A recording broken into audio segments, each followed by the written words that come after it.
창세기 8장 13절에서 22절 말씀. 601년 첫째 달 곧 그 달 초 하룻날에 땅에서 물이 거친지라. 노아가 방주 뚜껑을 제치고 본즉 지면에서 물이 거쳤더니 둘째 달 21의 땅이 말랐더라. 하나님이 노아에게 말씀하여 이르시되 너는 내 아내와 내 아들들과 내 며느리들과 함께 방주에서 나오고 너와 함께 한 모든 혈육 있는 생물 곧 새와 가축과 땅에 기는 모든 것을 다 이끌어내라. 이것들이 땅에서 생육하고 땅에서 번성하리라 하시매 노아가 그 아들들과 그의 아내와 그 며느리들과 함께 나왔고 땅 위의 동물 곧 모든 짐승과 모든 기는 것과 모든 새도 그 종류대로 방주에서 나왔더라. 노아가 여호와께 제단을 쌓고 모든 정결한 짐승과 모든 정결한 새 중에서 제물을 취하여 번제로 제단에 드렸더니 여호와께서 그 향기를 받으시고 그 중심에 이르시되 내가 다시는 사람으로 말미암아 땅을 저주하지 아니하리니 이는 사람의 마음이 계획하는 바가 어려서부터 악함이라. 내가 전에 행한 것 같이 모든 생물을 다시 멸하지 아니하리니 땅이 있을 동안에는 심음과 거둠과 추위와 더위와 여름과 겨울과 낮과 밤이 쉬지 아니하리라. 여러분, 홍수 이야기는 지금 여기가 메소포타미아 지방이거든요. 고대 근동 지방. 고대 근동 지방의 고대 국가, 거기에는 이 홍수 전설, 홍수 이야기, 홍수 신화 이런 게 여기저기에 실제로 기록이 많이 남아 있습니다. 그러니까 이제 이걸 근거로 해서 성경을 고지고대로 믿기를 싫어하는 사람들이 있지 않습니까? 이 노아 홍수 이것은 일종의 상징적인 이야기에 불과하다. 이건 그저 만들어낸 신화, 우리에게 어떤 그 교훈을 주기 위해서 사람이 만들어낸 신화에 불과하다. 이렇게 이제 이야기를 해요. 그러니까 아주 이걸 하나님의 말씀으로 받아들일 필요까지는 없고 이미 그 고대 근동 지방에 다 산재해 있는 신화, 성경이 거기에서 일종의 영향을 받아서 기록이 된 것처럼 이렇게 주장을 하는 사람들이 지금도 여전히 있어요. 자, 그런데 여러분, 그렇게 보기에는 너무 성경의 이게 객관적인 이런 기록을 우리가 그냥 지나칠 수가 없어요. 그 하나의 그 상징적인 이야기라면 이렇게 자세하게 그 연도 날짜까지를 몇 번 반복해서 오늘 본문만 봐도 마찬가지예요. 이렇게 적어놓을 필요가 있을까 이런 생각이 들지 않습니까? 여기 13절을 보면 이제 물이 거친 날짜와 시간을 정확하게 601년 첫째 달 초하룻날 물이 거쳤대요. 이 601년은 서기 601년이 아니에요. 사실은 BC인지 AD인지 BC는 맞는데 어느 해인지는 우리가 몰라요. 근데 이 601년은 노아가 601세 됐을 때를 말해요. 노아가 601세 됐을 때 첫째 달 초하룻날, 그러니까 1월 1일이죠. 노아가 601세 됐을 때 1월 1일 그날 물이 거쳤대요. 그리고 14절을 보면 둘째 달 21의 날, 둘째 달 21의 날, 그러니까 이게 2월 27일이에요. 우리 청년들은 좀 이게 생소한 표현이지만 21의 날, 2월 27일 날 땅이 말랐대요. 땅이 말랐대요. 그것만 있는 게 아니고 사실은 요 앞에 보면 7장에 언제부터 이렇게 물이 쏟아지기 시작했는가, 비가 내리기 시작했는가, 거기는 이렇게 돼 있어요. 7장 11절에 노아가 600세 되던 둘째 달 11의 날, 그러니까 둘째 달 2월 11의 날 17일, 노아가 600세 되던 2월 17일 날 정확한 날짜지요. 비가 쏟아지기 시작했대요.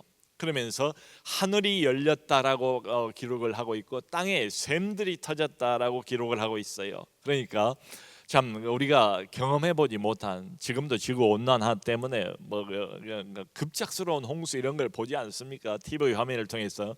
근데 이건 비교가 안 될 정도로 하늘의 문이 그냥 뻥 뚫려버린 것처럼, 그리고 이 땅에서는 그 샘들이 막 터져버린 것처럼 위아래로 막 물이 이렇게 쏟아졌다는 거예요. 그리고 재밌는 것은 이제 방주가 물에 뜨지 않겠습니까? 길이 약 170m 되는, 높이 약 17m 되는, 넓이 한 24m 정도 되는 요 거대한 방주가 이제 물에 붕 떴지요. 그리고 쭉 돌아다니다가 40주 40야를 비가 그냥 위아래에서 다 쏟아졌으니까 말이죠. 얼마나 물이 넘쳤겠어요. 그래서 여기 7장 마지막 부분을 보면 물이 막 차오르기 시작하더니 위에뿐만 아니라 밑에서도 뭐 이게 막 올라오니까 막 계속 물이 넘치는 거지요.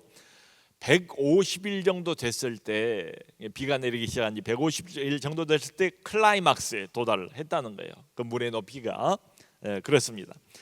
자, 그러면서 이제 배가 둥둥 이렇게 떠갑니다. 떠가다가 7장 11절을 보면,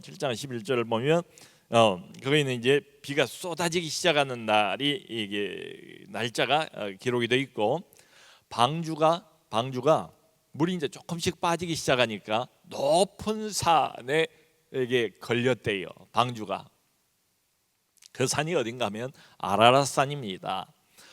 지금 터키가 있지요. 터키하고 아르메니아라는 작은 나라가 있어요. 그 아르메니아하고 터키 사이에, 터키 동부입니다. 아르메니아 고원이 있는데 거기에 아라랏산이 있습니다. 높은 대아라랏산이 있고 작은 소아라랏산이 있는데, 높은 그 대아라랏산에 이제 우리가 그렇게 한번 가정을 해봅시다. 높이가 5,000m가 조금 넘어요. 이게 얼마나 높습니까? 이렇게 보면 이게 하얗게 위쪽은 늘 산이, 그저 얼음이, 눈이 덮여 있는 이런 산입니다. 거기에 이제 머물렀다라고 되어 있어요.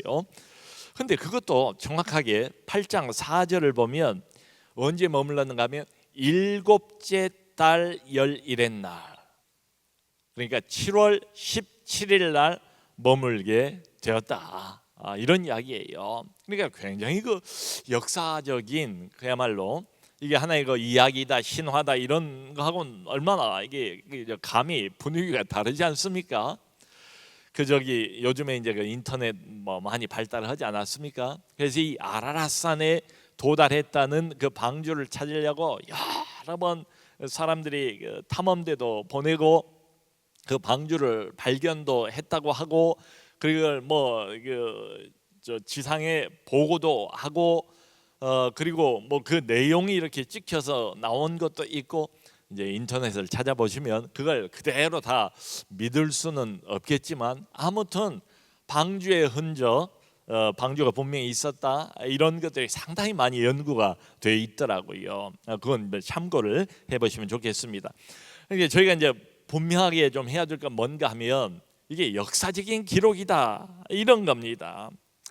그러니까 아라랏산에 머문 지 요 날짜들을 이렇게 쭉 추적을 해보면 금방 방주에서 나올 수가 없어요. 아직도 온 산 꼭대기만 이제 물이 조금 이렇게 빠지기 시작했고, 온 세상이 물바다예요. 그야말로 방주가 산에 머문 지 요 날짜를 추적해 보면 7개월 10일 만에 방주에서 나와요. 그러니까 노아가 또 굉장히 신중합니다. 여기 읽어 보면 그냥 문 열고 나오면 안 되잖아요. 노아가 신중을 기하면서 처음에는 뭐예요? 까마귀를 날려보고, 그 다음에는 또 비둘기를 날려보고, 비둘기를 한 번, 두 번 날리니까 이 새 감람나무 잎사귀를 물고 들어왔더라. 마지막 세 번째로 비둘기를 날렸을 때는, 비둘기는 귀소 본능이 있으니까 이제 이 비둘기가 오질 않았어요. 돌아오질 않았어요. 어디 이제 육지에 아니면 나무에 이제 앉았다, 이런 뜻이 되겠지요. 이제 이런 이야기들이 쭉 자세하게 기록이 되어 있습니다. 그래서 요 기간을 전부 다 합쳐 보면, 방주를 하나님이 문을 닫으셨잖아요. 방주 안에 들어가서 방주에서 생활을 한 지가 얼마가 됐는가? 무려 1년 10일이에요. 1년 10일 만에 나오게 됩니다. 야, 그것도 그냥 나온 게 아니에요. 내가 나오고 싶다고 그래서 뭐 때가 다 됐나 하고 문 열고 나온 게 아니고 하나님이 그것도 명령을 하세요. 방주 안으로 들어가라. 그것도 하나님이 명령을 하셨고, 이제 방주에서 나가라. 그것도 여기 15절로 17절 보면 하나님이 말씀하세요. 이제 때가 됐다. 가족들 다 데리고, 가축 데리고 나오고, 그리고 모든 생물들을 다 이끌어내라. 이렇게 명령을 하세요. 그 명령 따라서 이제 노아와 그 가족들과 모든 뭐 짐승들, 가축들, 생물들은 다 밖으로 나오게 됩니다. 그리고 하나님께서 이렇게 축복을 하세요.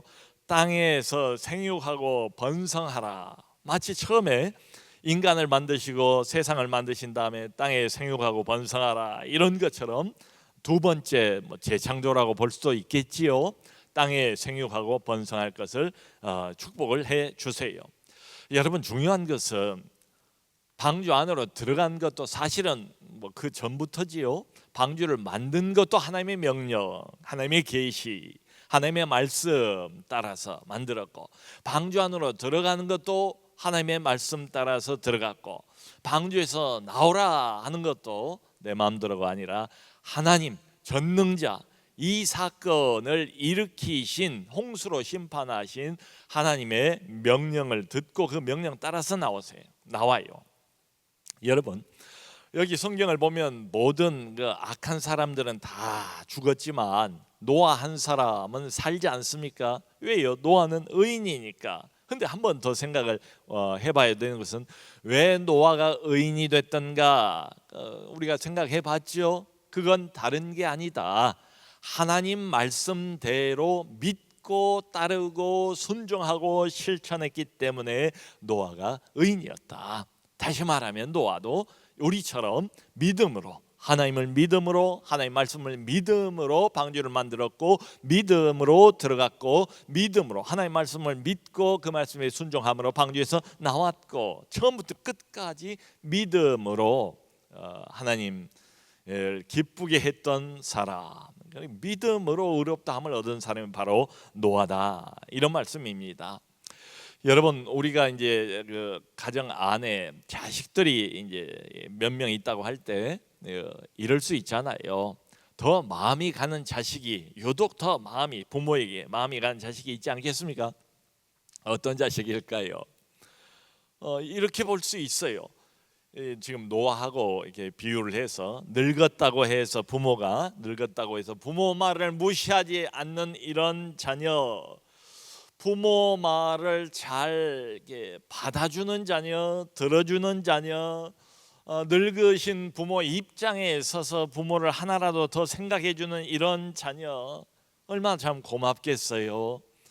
참 이렇게 나이 먹고 뭐 세상 돌아가는 것도 잘 모르고 젊은 사람들이 훨씬 더 잘 알 텐데, 그럼에도 불구하고 부모의 말씀을 아주 진중하게 받아주고 귀를 기울여주는 이런 자녀 참 고맙잖아요. 다른 건 못해도 기도 한마디라도 더 해주지 않겠습니까? 말하자면 노아가 그런 시기예요. 120년 동안 생각해 보세요. 멀쩡한 하늘 아래에서 보이지도 않는 그 참 물이 창궐하고 홍수가 나고 배가, 이게 큰 배가 그 위에 뜰 거 상상이나 하겠습니까? 보이지 않아요. 근데 보이지 않는 것을 마치 보는 것처럼 하나님 말씀을 붙잡고 120년 동안 열심히 믿음으로 방주를 제작을 했어요. 이 인간적인 생각하고 지금 이거하고는 안 맞잖아요. 합리적인 생각을 이렇게 해보면 이 사람은 좀 이상한 사람 아닙니까? 매우 비합리적이고 매우 비상식적인 이런 사람, 조롱도 많이 받고 핍박도 많이 받고 그랬잖아요. 근데 끝까지 노아는 한 번도 의심하지 않고 하나님을 믿고 하나님의 말씀을 믿고 그걸 그대로 실행을 해 온 거예요. 그러니까 의인 맞지요. 자, 이렇게 해서 노아와 드디어 다른 가족들 해서 8사람, 이 마지막 남은 인류입니다. 여러분, 다 죽었어요.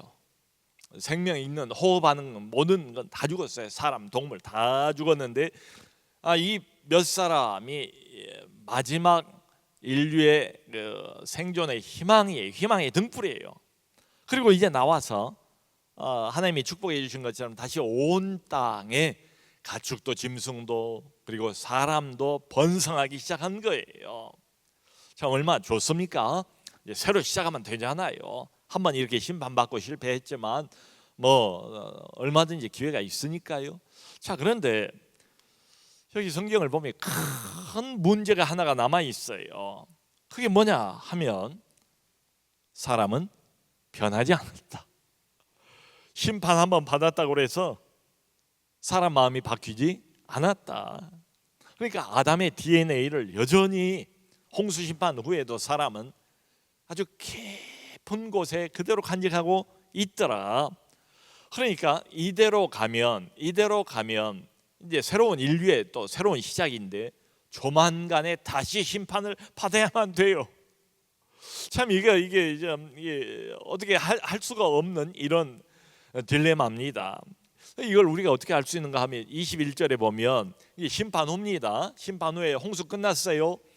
노아가 이제 나왔어요. 근데 뭐라고 하나님께서 사람에 대한 이야기를 하시는가 하면은 21절에 이런 말씀을 하세요.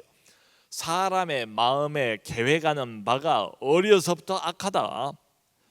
여러분, 이 말은 홍수 심판의 원인이 됐던 말 아닙니까? 그러니까 이 앞에서 하나님께서 한탄하고 사람 만든 걸 근심하면서 이 말씀을 하셨잖아요. 사람이 너 나 할 것 없이 누구든 간에 어려서부터 생각하는 게 악할 뿐이다 라고 한탄을 하셨어요. 참 이 정도로 사람의 마음은 어둡습니다. 그 부패 인자로 아주 가득 차 있어요. 그러니까 이대로 가면 또 심판 받을 수밖에 없어요. 여러분 그 지난 우리 고난주간 집회 때 바로 이 자리에서 우리 박효준 장로님이 참 얼마나 재미있게 또 은혜롭게 간증을 들었습니까? 매일같이. 근데 그분이 청송가모스 이야기를 하면서 청송가모스는 또 특별한 죄수들만 온다면서요. 보통 전과 초범 1, 2범 이건 그냥 초등학교도 못 들어가는 이런 수준에 불과하고 거기서 행세를 좀 하려면 보통 한 3, 4범 정도 돼야 한 6, 7범 정도 돼야 조금 대우를 받고 이런다고 들지 않았습니까? 그러니까 이게 뭐예요? 이 죄의 어떤 유전 인자 같은 게 사람에게 있어가지고 이게 한번 달라붙으면 없어지질 않는 거예요. 한번 범죄하고 크게 하나님에게 심판 한번 당하고 온 인류가 다 멸망하고 그래서 크게 한번 깨닫고 그걸로 이제 부정, 부패, 범죄 끝을 내면 좋은데 그게 아니다. 재범, 3범, 5범, 6범, 10범 심지어는 결국 사형장까지 말이죠. 그야말로 죽을 때까지 생각이 없는 짐승처럼 우매한 짐승처럼 죽을 때까지 이렇게 죄 짓는 것을 계속 반복해 되는 거지요. 여러분 여기 이제 하나님께서 사람의 마음에 생각하는 바 계획하는 바가 어려서부터 악하다 했는데 마음이 뭡니까? 우리 인격의 중심이 마음 아니에요. 근데 이 마음의 생각이 나이 먹어서 세상에 때가 묻어서 조금 이렇게 먹고 살기 위해서 약육강식의 참 이 피나는 이 사회의 전쟁터 속에서 그렇게 부대끼다가 악해지고 이런 게 아니래요. 그냥 어려서부터 그냥 자동적으로 사람은 나오면 누가 안 가르쳐 줘도 어려서부터 생각하는 게 어둡고 악하더라 이 말이에요. 여러분 우리 손주가 저도 이제 손주를 둘이나 이게 가져보니까 얼마나 참 예쁩니까?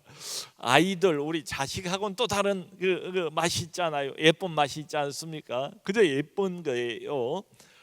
근데 이 손주가 아직 어린데 어때요? 참 이쁘지만 또 다른 면으로 보면 누가 가르쳐 주지도 않았는데 조금만 잘하면 떼쓰고 마음대로 안 되면 들어눕고 또 그냥 빼앗고 싸우고 핥히고 욕심을 부리고 워낙 어리고 손주니까 이뻐 보이는 거죠.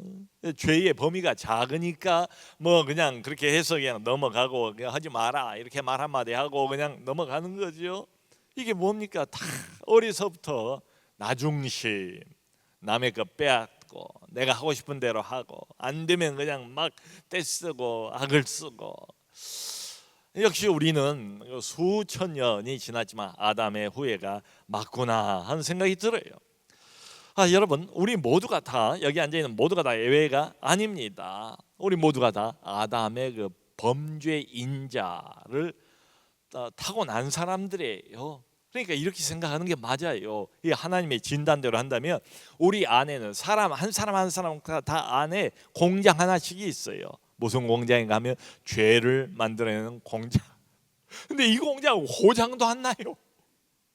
이 공장은 24시간 쉬는 날도 없어요.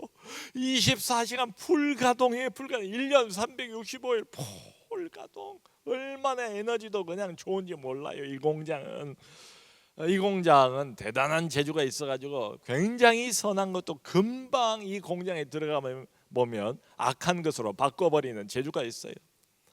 여러분, 우리 그 세상의 법률이라는 게 뭡니까? 다 이게 좀 선한 일 해보자고, 이 사회를 선하게 만들어 보자고 법률이라는 걸 만들잖아요. 근데 어때요? 법률도 만들어 놓으면 무슨 소용이에요? 그 법률을 이용해 가지고 또 악한 짓을 하고 법률망을 빠져나가서 또 악한 짓을 하는 이런 일들이 얼마나 많냐고요. 그러니까 우리 인간이라는 것은 자고로 이렇게 보면 죄를 짓는 데는 정말 타고난 은사가 있다. 배운 사람은 배운 대로 죄 짓고, 안 배운 사람은 안 배운 대로, 못 배운 대로 죄 짓고, 돈 많은 사람은 돈 많은 대로 죄 짓고, 돈 없는 사람은 돈 없는 대로 죄 짓는 게 인간이다. 그러니까 인간이란 존재는 너도 나도 누구를 막론하고 때와 장소를 가리지 않고 인간이 가장 잘할 수 있는 건 뭔가? 오직 한 가지, 죄 짓는 거, 하나님 어기는 거. 이거 뭐 그야말로 은사가 아닌가? 죄 짓는 은사. 자, 이게 인간의 실상이에요. 하나님이 말씀하시는 인간이 어떤 존재인가? 어려서부터 항상 생각하는 게 악한 존재. 그러니까 비록 이 사람들은 어쩌다가 방주를 이렇게 타고 구원을 받았지만 이제 온 세계에 또 금방 인류가 퍼지지 않겠어요? 이대로 내버려 두면 얼마 못 가서 다시 심판받을 게 뻔하고 얼마 못 가서 다시 멸망당할 게 뻔하잖아요. 그러니까 이렇게 보면 참 얼마나 이게 딜레마입니까? 시간 차이만 있을 뿐이지 이 인류도 번지면 또 막 죄가 그냥 막 급상승 이렇게 가속도가 붙어가지고 또 다른 홍수를 만나든 또 다른 심판을 만나든 이 결과가 불을 보듯 뻔하다. 참 이 어찌 보면 기구한 운명이다. 피할 수 없는 모든 인류에 이 정해져 있는 심판, 운명이 정해져 있는 것처럼 보여요. 자, 그런데 이런 걸 생각하면 이게 특별한 한 구절이 뛰어 올라와요. 그게 뭔가 하면 하나님이 이 와중에 지금 분위기는 좋아요. 홍수 심판 끝났어요. 그리고 이제 하나님께서 참 귀한 약속의 말씀들을 하세요. 근데 실제로 인간의 실상은 어떤가 보면 심판을 받을 수밖에 없는 이런 실상, 아주 묘한 그런 딜레마가 여기 놓여 있어요. 하나님이 21절 보면 뭐라고 말씀을 하시는가 하면 내가 다시는 사람으로 말미암아서 땅을 저주하지 않겠다. 뭐 얼마나 귀한 말씀입니까? 그리고 내가 다시는 모든 생물을 멸하지 않겠다 하면서 더 덧붙여가지고 이 땅, 그러니까 지구가 존재할 동안에 주야, 낮과 밤이 계속될 것이고 추위와 더위가 계속될 것이고 여름과 겨울이 계속될 것이다. 그러니까 이 지구 땅덩어리가 존재하는 한 하나님께서 만들어 놓으신 이런 어떤 그 계절의 순환, 자연의 법칙 이런 것들이 정상적으로 이게 홍수가 내려가지고 완전히 이런 것들이 무너져 버렸잖아요. 이제는 그렇게 안 하겠다. 내가 물로 심판하지 않겠다. 이 땅덩어리가 존재하는 한 정상적인 이런 계절의 순화, 이게 운행이 계속될 것을 약속을 해 주세요. 말하자면 인간은 지금도 홍수 후에도 여전히 심판받을 수밖에 없는 죄인이에요. 근데 이 말씀에 근거해 생각해 보면 하나님이 사람이 짓는 죄하고 상관없이 자연 세계의 규칙적인 운행을 자비롭게도 여기서 약속을 해 주세요. 그러니까 심판으로부터 이렇게 보면 모면하게 됐다는 말도 되지 않습니까? 물과 같은 심판, 그야말로 사람의 죄 때문에 온 지구를 다시 한번 쓸어버리는 이런 심판이 없다고 말씀을 하시니까 그 심판에서 벗어난 거예요. 왜 이게 모면이 되는가? 이게 이제 궁금해요. 왜 죄를 계속해서 앞으로도 그전 못지않게 지어 나갈 텐데 인간들이 이걸 왜 내버려 두시는가? 보고 그냥 내버려 두시는가? 그 해답이 바로 20절이에요. 노아가 나왔어요. 방주에서 1년 10일 만에, 375일 만에 나온 거예요. 이 날짜 계산을 해보면 딱 그래요. 375일, 1년 10일 나왔어. 나와가지고 이 노아가 맨 먼저 한 게 뭔가 20절에 보면 뭘 합니까? 하나님 앞에 제단을 쌓았대요. 제단을 그냥 뭐 돌로 쌓고 끝이 아니잖아요. 구체적으로 뭘 했는가 하면 정결한 짐승과 새와 제물을 희생 제물로 하나님께 드렸대요. 그리고 번제로 거기서 드렸대요. 아주 중요한 표현이 이렇게 나와요. 하나님께서 그 제물, 희생 제물, 하나님께 드리는 번제 막 태워서 드리지 않겠습니까? 하나님께서 그 희생 제물의 그 향기를 받으시고 아까 그 약속을 하신 거예요. 내가 다시는 사람의 죄로 인해서 이 땅을 멸망시키지 않겠다. 자, 여러분, 이게 우리가 좀 머물러서 생각을 해봐야 할 지점입니다. 노아 이후로도 사람은 계속 수천 년 동안 죄 공장이 가동이 풀로 지금도 되고 있고, 수수만 가지 죄가 얼마나 많이 쌓였을까요? 수천 년 동안 쌓였으니까 뭐 홍수 이전보다 훨씬 더 많이 쌓였겠죠. 그럼에도 불구하고 하나님께서 아직도 이 지구를 멸망시키지 않고 오늘 약속처럼 수천 년을 추위와 더위와 여름과 겨울과 계절의 법칙이 그대로 운행이 되고 있어요. 약속을 지킨 셈이죠. 근데 왜 이렇게 하나님께서 우리를 봐주시는가? 죄를 짓고 사는데도 왜 죄 공장들을 내버려 두시는가? 그 원인이 뭔가? 노아가 희생제물을 드렸어요. 여기 희생제물은 한 쌍씩 이렇게 들어가지 않습니까? 하나님께 드릴 그 제사용 이제 여유분의 짐승들로 추정이 돼요. 정결한 짐승 드린 거예요. 그 향기를 하나님이 받으시고 다시는 이렇게 말씀을 하신단 말이에요. 여러분 보세요. 결국 핵심은 뭡니까? 결국 핵심은 뭐예요? 누군가의 희생을 통한 죄의 용서예요. 노아는 왜 살았죠? 우리는 왜 살아있죠? 왜 심판을 면하죠? 하나님과의 관계가 회복이 됐기 때문에 그런 것 아니겠어요? 그러니까 하나님과의 관계 회복은 그냥 되는 게 아니다. 누군가는 대신 죽어야 된다. 정결한 하나님의 어린 양, 이게 필요하다. 여러분 얼마 전에 우리가 레위기를 매일 성경에서 보지 않았습니까? 그 레위기 보면 어때요? 일부러 우리 죄를 전가시키는 염소가 나오잖아요. 아사셀 염소라고 부르지 않습니까? 이게 사람이 광야로 그 염소를 몰아서 광야를 헤매다가 죽게 만들어요.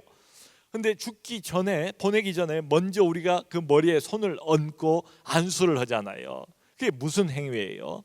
우리의 죄가 다 이 염소에게 옮겨간 것을 상징하는 것 아니겠습니까?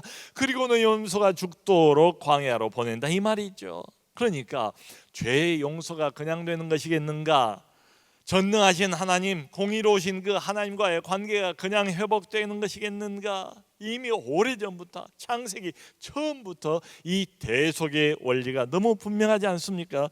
누군가는 이 죄값을 짊어지고 대신 죽어야 된다. 처음부터 등장하고 있는 이 대속의 원리. 보라, 세상 죄를 지고 가는 하나님의 어린 양이로다. 사람들의 죄를 대신 짊어지고 그 뙤약빛 밑에서 광야를 한참 돌아다니다가 죽는 그 아사셀 염소의 실체가 뭔가? 바로 우리 구주 예수 그리스도죠. 하나님은 이렇게 보면 우리를 멸망시키는 대신, 이 죄공장들을 멸망시키는 대신 하나님의 아들을 멸망시키신 게 맞지요. 갈보리 언덕에 높이 달려 계시는 그 주님, 그분, 그 아사셀 염소, 그 하나님의 어린 양, 그분이 키포인트예요. 그분이 열쇠예요. 그분의 희생 제물의 그 향기를 하나님 아들의 그 죽으심의 그 향기를 받으신 거지요. 그리고 우리 모두를 용서하셨습니다. 그러므로 사랑하는 성도 여러분, 이 밤에 갈보리 언덕에 높이 솟아 있는 하나님의 어린 양, 아무 죄가 없으시지만 우리 죄를 대신 짊어지시고 수많은 죄 공장들의 모든 수수만 가지의 죄를 한 몸에 다 짊어지시고 죽으신 그분을 바라보면서 우리가 생각해야 될 것은 하나님의 자비가 저기 있다, 하나님의 긍휼이 저기 있다, 하나님의 용서가 저기 높이 솟아 있다. 우리를 향한 지금도 여전히 흘러나오는 하나님의 영원 무궁한 죄인들을 품으시고 죄인들을 용서하시고 받으시는 하나님의 사랑의 물결이 저기서 흘러나온다.